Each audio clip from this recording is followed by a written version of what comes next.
안녕하세요. 건강한 하루 구독자 여러분. 오늘도 여러분의 몸과 마음이 편안하시길 진심으로 바랍니다. 저는 지난 30년이 넘는 시간 동안 진료실에서 수많은 환자분들을 만나며 단순한 질병의 치료를 넘어 삶의 질을 높이는 방법을 연구해온 의사 이지영입니다. 어느덧 저도 60이라는 나이에 고개를 넘고 보니 중년 이후의 삶에서 진정한 건강이란 무엇인지 더 깊이 생각하게 됩니다. 특히 우리 몸의 소중한 부분들에 대해 올바르게 이해하고 관리하는 것이야말로 활기찬 노후를 위한 첫걸음이라고 믿습니다. 오늘은 조금 조심스럽지만 부부의 행복을 위해 꼭 필요한 이야기를 나눠보려 합니다. 많은 분들이 한 번쯤 들어보셨을 이름, 바로 G스팟에 대한 이야기입니다. 이 단어를 들으시면 혹시 얼굴이 붉어지거나 나이가 몇인데 그런 걸 따지냐며 손사래를 치실지도 모르겠습니다. 하지만 의학적인 관점에서 볼 때 이 부위는 여성의 신체 구조 중 매우 섬세하고 중요한 감각 기관입니다. 단순히 쾌락만을 위한 버튼이 아니라 여성의 몸이 어떻게 반응하고 연결되어 있는지를 보여주는 중요한 열쇠이기도 합니다. 제가 오늘 이 주제를 꺼낸 이유는 단순히 기술을 알려드리기 위함이 아닙니다. 서로의 몸을 이해하지 못해 멀어졌던 부부 관계를 회복하고 다시금 따뜻한 교감을 나눌 수 있는 의학적 토대를 마련해 드리기 위해서입니다. 본격적인 설명에 앞서 제 기억 속에 깊이 남아있는 한 환자분의 이야기를 들려드리겠습니다. 약 10년 전쯤이었을 겁니다. 진료실 문을 열고 들어오신 한 60대 초반의 남성분이 계셨습니다. 그분을 가명으로 김 선생님이라고 부르겠습니다. 김 선생님은 겉으로 보기에 아주 점잖고 사회적으로도 성공한 사업가셨습니다. 말씀하시는 태도나 입고 계신 옷차림에서도 중후한 품격이 느껴졌지요. 하지만 그분의 깊은 눈동자 속에는 말로 다 할 수 없는 근심이 가득 차 있었습니다. 자리에 앉으신 김 선생님은 한참을 망설이다가 깊은 한숨과 함께 입을 여셨습니다. 이 선생님, 제가 아내와 함께 산 지 벌써 35년이 다 되어갑니다. 젊은 시절에는 앞만 보고 달리느라 바빴지만 나름대로 가정에 충실했고 처자식을 굶기지 않으려 치열하게 살았습니다. 덕분에 자식들도 다 출가시키고 경제적으로도 안정을 찾았지요. 그분은 잠시 말을 멈추고 씁쓸한 미소를 지으셨습니다. 그런데 정작 모든 것이 편안해져야 할 지금 아내와의 사이는 점점 더 멀어지는 것 같습니다. 최근 들어 아내의 눈빛을 보면 생기가 없고 어딘가 슬퍼 보입니다. 저를 피하는 것 같기도 하고요. 제가 남편으로서 도리를 다하지 못한 게 아닌가 하는 자책감이 듭니다. 저는 조심스럽게 부부관계, 특히 잠잘에 대한 어려움이 있으신지 여쭈었습니다. 김 선생님은 고개를 끄덕이며 솔직하게 털어놓으셨습니다. 사실 부부관계를 가질 때마다 아내가 진정으로 기뻐하는지 확신이 서질 않습니다. 그저 의무감으로 응해주는 것 같아 미안한 마음이 들 때도 많고요. 평생을 함께한 아내에게 진정한 만족을 주지 못했다는 사실이 저를 참 초라하게 만듭니다. 여러분, 김 선생님의 이 고백이 남의 이야기처럼 들리지 않는 분들도 계실 겁니다. 사실 진료실을 찾는 많은 중년 남성분들이 비슷한 고민을 안고 계십니다. 우리나라의 50대, 60대, 그리고 70대 남성분들은 격동의 시대를 살아오며 사회적 성취를 위해 헌신하셨습니다. 하지만 정작 가정 안에서, 특히 침실 안에서 아내와 어떻게 소통해야 하는지, 여성의 몸이 어떤 구조로 이루어져 있는지에 대해서는 제대로 배울 기회가 거의 없었던 것이 사실입니다. 과거에는 성에 대해 이야기하는 것 자체가 금기시되었고 부끄러운 일로 치부되었기 때문입니다. 그래서 많은 분들이 젊은 시절의 경험이나 친구들끼리 주고받은 부정확한 속설에 의지해 부부 생활을 이어오셨습니다. 김 선생님의 경우도 마찬가지였습니다. 아내분을 사랑하는 마음은 누구보다 크고 진실했지만 그 사랑을 신체적인 언어로 표현하는 방법을 모르셨던 것뿐입니다. 이것은 잘못이 아닙니다.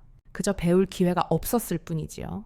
문제의 원인은 사랑의 부재가 아니라 해부학적 지식의 부재에 있었습니다. 여성의 몸은 나이가 들면서 호르몬의 변화와 함께 많은 것이 달라집니다.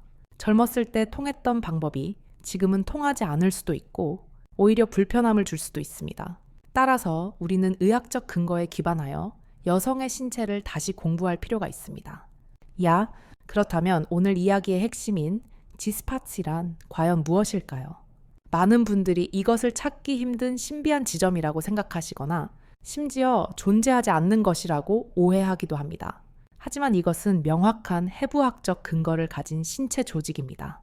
1950년대 독일의 산부인과 의사였던 에른스트 그라펜베르크 박사가 이 부위의 중요성을 처음으로 학계에 보고했습니다. 그래서 그분의 이름 첫 글자를 따서 지스파시라고 부르게 된 것입니다.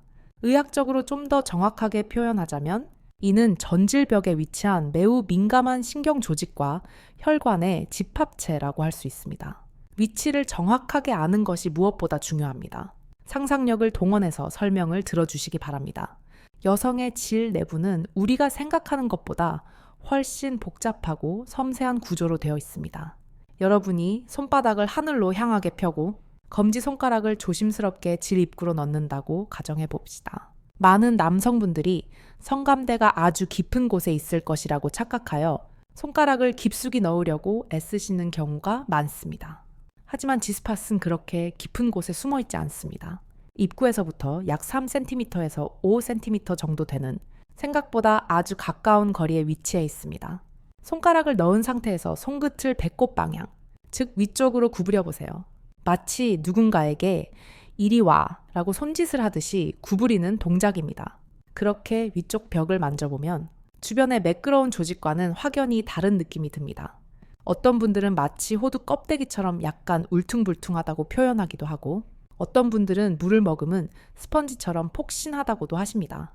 바로 그 부위가 우리가 찾던 지스팟입니다. 이곳은 평소에는 납작하게 숨어 있다가도 신체적으로 흥분하거나 혈류가 모이게 되면 부풀어 오르는 특징이 있습니다. 여기서 우리가 꼭 기억해야 할 의학적 사실이 하나 더 있습니다. 바로 클리토리스와의 연결성입니다. 대부분 클리토리스라고 하면 외부에 노출된 작은 콩알만한 돌기만을 생각하십니다. 하지만 빙산의 일각이라는 말이 있듯이 우리 눈에 보이는 부분은 전체 조직의 아주 작은 일부에 불과합니다. 실제로 클리토리스는 몸 안쪽으로 길게 뻗어 있는 거대한 구조물입니다.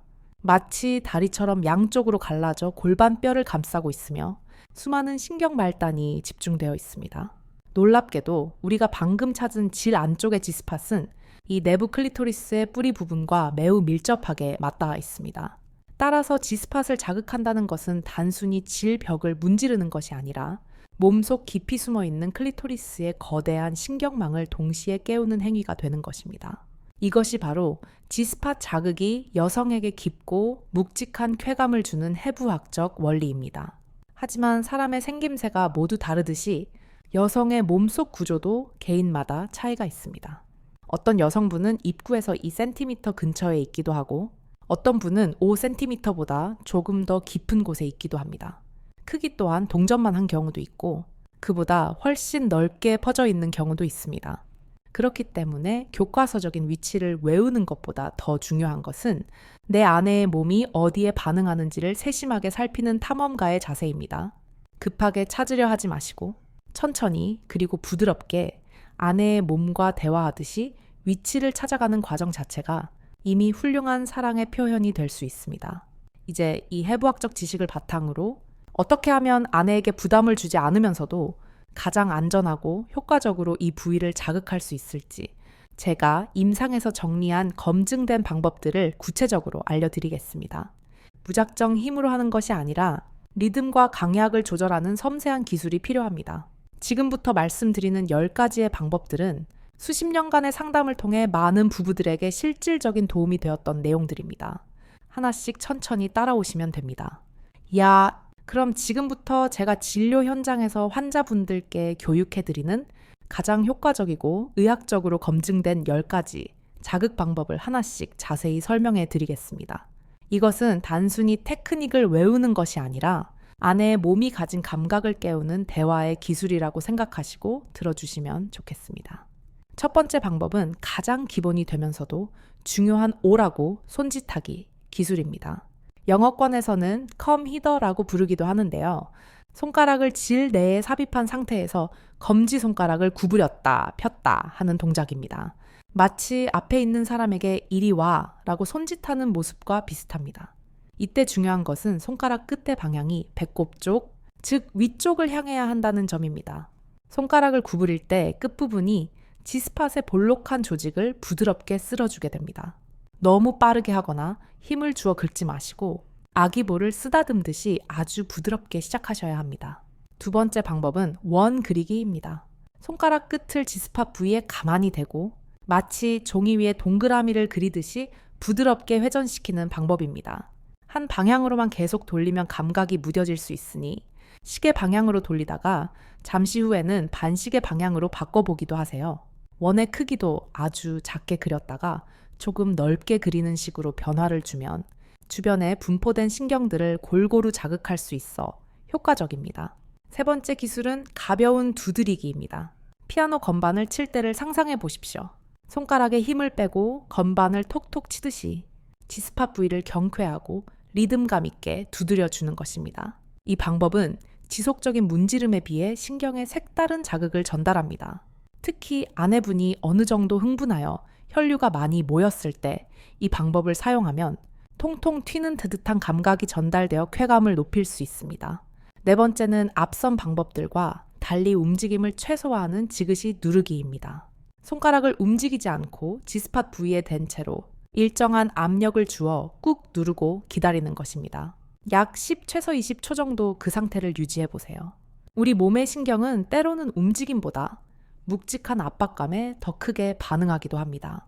지압을 하듯이 꾹 눌러주었다가 서서히 힘을 빼는 것을 반복하면 조직 깊숙한 곳까지 자극이 전달되어 깊은 안정감과 쾌락을 동시에 줄 수 있습니다. 다섯 번째 기술은 조금 난이도가 있는 미세 진동입니다. 손가락 끝은 지스팟에 고정한 상태에서 팔 전체에 힘을 주어 손을 덜덜 떨듯이 빠르게 진동시키는 방법입니다. 마치 전동기구가 울리는 듯한 느낌을 손으로 만들어내는 것이지요. 이 동작은 팔 근육을 많이 써야 해서 남성분이 조금 힘들 수는 있습니다. 하지만 기계적인 진동과는 다른 사람의 천이 담긴 미세한 떨림은 여성의 골반 내 깊은 근육까지 이완시키는 탁월한 효과가 있습니다. 여섯 번째는 두 손가락 활용하기입니다. 익숙해지시면 검지 하나만 사용하는 것이 아니라 검지와 중지 두 개의 손가락을 나란히 사용하여 자극해보세요. 지스팟의 범위가 생각보다 넓은 경우 한 손가락으로는 그 면적을 다 감당하기 어려울 수 있습니다. 두 손가락을 사용하면 닿는 면적이 넓어져 자극이 더 풍부해지고 아내분이 느끼는 꽉 찬 느낌, 즉 충만감을 높여주는 데도 큰 도움이 됩니다. 일곱 번째는 음악 용어에서 빌려온 크레센도 기법입니다. 크레센도는 점점 세게라는 뜻이지요. 처음부터 강하게 자극하면 통증을 느끼거나 거부감이 들 수 있습니다. 깃털처럼 아주 약하게 시작해서 아내의 호흡이 거칠어지는 반응에 맞춰 아주 서서히 강도와 속도를 높여가는 것입니다. 이 점진적인 과정 자체가 아내에게는 남편이 나를 배려하며 조심스럽게 다가오고 있구나 라는 심리적 안정을 줍니다. 여덟 번째는 제가 의사로서 가장 추천하는 복합 자극입니다. 앞서 말씀드렸듯 지스팟과 클리토리스는 연결되어 있습니다. 질 안쪽에서는 한 손으로 지스팟을 자극하면서 동시에 다른 한 손으로는 박스에 있는 클리토리스를 부드럽게 애무해 주는 것입니다. 안과 밖에서 동시에 자극이 오면 신경 전달이 폭발적으로 늘어나 단독으로 자극할 때보다 훨씬 강렬하고 입체적인 쾌감을 느낄 수 있습니다. 많은 여성분들이 가장 선호하는 방식이기도 합니다. 아홉 번째는 리듬의 변주입니다. 우리 뇌는 똑같은 자극이 반복되면 금방 적응해버려서 무감각해집니다. 그래서 예측할 수 없게 리듬을 바꾸는 것이 중요합니다. 빠르게 움직이다가 갑자기 아주 느리게 움직이고 강하게 누르다가 갑자기 살살 문지르는 식으로 변화를 주세요. 이런 불규칙한 리듬은 신경을 계속 깨어있게 만들고 다음 자극을 기대하게 만들어 흥분도를 지속시키는 역할을 합니다. 마지막 열 번째는 기술이라기보다 필수적인 준비 사항인 따뜻한 손입니다. 아무리 좋은 기술도 차가운 손이 닿는 순간 무용지물이 됩니다. 여성의 질 내부는 아주 따뜻하고 민감한 점막으로 되어 있습니다. 여기에 차가운 손가락이 닿으면 본능적으로 몸이 움츠러들고 근육이 긴장하여 통증을 유발하거나 흥분이 식어버리게 됩니다. 시작하기 전에 반드시 따뜻한 물에 손을 씻거나 손을 비벼서 청아 비슷하거나 조금 더 따뜻하게 만들어주세요. 이 작은 배려가 전체적인 만족도를 결정짓는 시작점이 됩니다. 여기까지 10가지 기술을 말씀드렸는데요. 여기서 정말 중요하게 짚고 넘어가야 할 의학적 전제 조건이 하나 있습니다. 이 모든 기술은 아내분이 충분히 흥분된 상태에서 행해져야만 효과가 있다는 사실입니다. 이것은 남녀의 생리학적 차이에서 오는 오해를 풀 수 있는 열쇠입니다. 남성은 시각적인 자극만으로도 즉각적인 반응이 오지만 여성의 몸은 예열하는 데 훨씬 긴 시간이 필요합니다. 평소 상태, 즉 흥분하지 않은 상태에서의 지스팟은 혈액이 공급되지 않아 납작하고 만져도 별다른 감각이 없는 경우가 많습니다. 오히려 건조한 상태에서 자극하면 쓰라리고 아프기만 할 뿐이지요. 하지만 충분한 전이를 통해 여성이 성적으로 고양되면 상황이 완전히 달라집니다. 골반 쪽으로 혈액이 몰리면서 지스팟 조직이 물을 머금은 듯 부풀어 오르고 비로소 손끝에 잘 만져지게 되며 감각 또한 매우 예민해집니다. 그래서 제가 권장하는 것은 최소 15분에서 20분 이상의 충분한 사랑의 시간입니다. 바로 본론으로 들어가려 하지 마십시오. 따뜻한 포옹, 부드러운 키스, 온몸을 어루만지는 마사지를 통해 아내의 마음과 몸이 열릴 때까지 기다려 주셔야 합니다. 질 분비물이 충분히 나와 촉촉해지고 아내의 숨결이 빨라지며 피부가 붉게 상기되는 신호를 확인한 후에 제가 알려드린 지스팟 자극을 시도하셔야 비로소 그 효과를 볼 수 있습니다. 이 과정을 무시하고 기술만 쓴다면 그것은 마치 튜닝이 되지 않은 악기를 억지로 연주하려는 것과 같습니다. 그리고 이 모든 과정에서 가장 훌륭한 나침반은 바로 대화입니다. 35년을 같이 산 부부라도 말하지 않으면 모르는 것이 바로 몸의 감각입니다. 부끄러워하지 마시고 관계 도중에 아내에게 물어보세요. 이 정도 세기가 괜찮아. 여기를 만져주니 기분이 어때? 조금 더 부드럽게 해줄까? 이런 질문들은 분위기를 깨는 것이 아닙니다. 오히려 아내분 입장에서는 남편이 내 기분을 살피고 있구나. 나를 소중하게 대하고 있구나. 라는 느낌을 받아 심리적인 만족감이 커집니다. 한국의 중년 남성분들은 침묵이 미덕이라고 생각하여 잠자리에서도 조용한 경우가 많지만 이제부터라도 작은 속삭임으로 서로의 느낌을 공유해 보시기 바랍니다. 아내분의 솔직한 반응을 유도하고 그 반응에 맞춰 손길을 조절해 나가는 과정, 그것이 바로 제가 말씀드리고 싶은 진정한 기술의 완성입니다. 앞서 말씀드린 김 선생님의 이야기로 다시 돌아가 보겠습니다. 제가 이 모든 내용을 설명해 드렸을 때 김 선생님은 메모까지 해가며 경청하셨습니다. 그리고 내가 그동안 너무 내 방식대로만 사랑했군요 라며 깊이 반성하셨습니다. 저는 김 선생님께 숙제를 하나 내드렸습니다. 오늘 배운 기술을 당장 완벽하게 해내려 하지 말고 먼저 아내분과 마주 앉아 솔직한 대화를 나누고 서로의 몸을 탐색하는 시간을 가져보시라고 말입니다. 그리고 약 3개월 후 김 선생님이 다시 진료실을 찾으셨습니다. 이번에는 혼자가 아니라 아내분과 두 손을 꼭 잡고 들어오셨지요. 문을 열고 들어오는 두 분의 표정을 보는 순간 저는 굳이 묻지 않아도 많은 것이 변했음을 느낄 수 있었습니다. 김 선생님의 얼굴에는 이전의 그늘이 사라지고 마치 소년처럼 수줍으면서도 환한 미소가 번져 있었습니다. 자리에 앉자마자 김 선생님은 상기된 목소리로 이렇게 말씀하셨습니다. 선생님, 정말 놀라운 일이 일어났습니다. 35년을 함께 살면서 처음으로 아내와 이토록 깊은 대화를 나누어 보았습니다. 처음 선생님께 배운 내용을 아내에게 꺼낼 때는 저나 아내나 얼굴이 홍당무처럼 빨개져서 어찌할 바를 몰랐습니다. 서로 늙어서 무슨 주책이냐며 웃기도 했지요. 그는 잠시 아내분을 그윽하게 바라보더니 말을 이었습니다. 하지만 용기를 내어 당신을 더 기쁘게 해주고 싶다. 내가 잘 몰라서 미안했다고 진심을 전했습니다. 그랬더니 아내가 눈물을 글썽이더군요. 그리고 우리는 선생님이 알려주신 대로 천천히 아주 조심스럽게 서로의 몸을 다시 알아가기 시작했습니다. 이제는 잠자리에서 무엇이 좋은지, 무엇이 불편한지 자연스럽게 이야기할 수 있게 되었습니다. 옆에 계시던 아내분도 수줍게 웃으시며 한마디 거두셨습니다. 사실 처음에는 남편이 갑자기 왜 이러나 싶어서 당황스럽기도 했어요. 그런데 서툰 손길로 저를 배려하려고 애쓰는 그 모습이 얼마나 고맙고 사랑스러운지 모릅니다. 화려한 기술보다 저를 위해 노력하는 그 따뜻한 마음이 저에게는 더 큰 감동이었어요. 덕분에 요즘은 신혼 때보다 더 사이가 좋아진 것 같습니다. 여러분, 두 분의 이야기를 들으시니 어떤 생각이 드시나요? 이것이 바로 제가 오늘 여러분께 꼭 전해드리고 싶었던 핵심 메시지입니다. 제가 앞서 10가지의 구체적인 자극 기술을 알려드렸지만 그 기술들보다 훨씬 더 중요한 것은 바로 배우자를 향한 진심과 배우려는 태도입니다. 아무리 현란한 손기술을 가지고 있다고 해도 상대방을 존중하는 마음과 교감이 없다면 그것은 기계적인 행위에 불과합니다. 반대로 기술이 조금 서툴고 어설프더라도 상대를 아끼는 마음이 전달된다면 그 자체로 최고의 사랑의 묘약이 됩니다. 많은 분들이 나이가 들면 성생활이 끝난다고 생각하거나 젊었을 때처럼 강한 힘과 속도를 낼 수 없어 위축되곤 하십니다. 하지만 저는 60대, 70대야말로 부부관계의 황금기가 될 수 있다고 확신합니다. 젊은 시절에는 성과 중심의 급한 마음에 쫓겨 여유를 갖지 못했을지 모릅니다.